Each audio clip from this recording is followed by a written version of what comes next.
Here is 5 things you should check on your vehicle at least once or twice a month. It takes less than 10 minutes and it could prevent you from a very costly repair.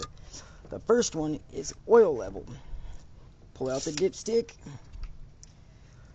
It should be between the 2 marks, which this one looks good, and it should be a golden or a light brown, kind of clear.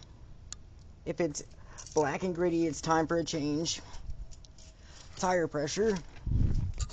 I have this handy dandy little jump starter, and it also does tire pressure. You just put the correct pressure you want in there, pump it up.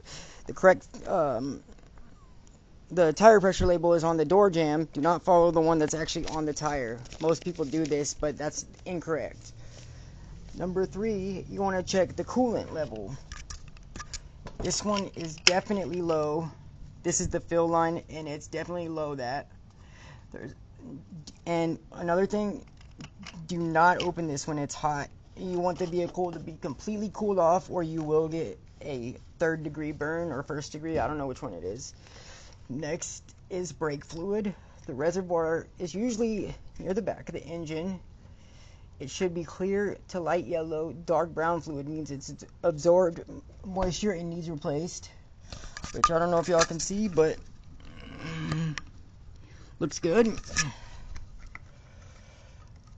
And last but not least, lights. You want to walk around the car.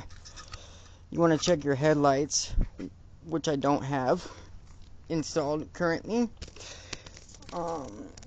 Then you want to check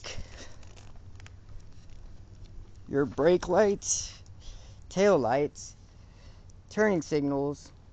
A burned out brake light is a ticket and a safety hazard. You also want to check the 3rd brake light if you have one. Just 10 minutes. Do it once or twice a month.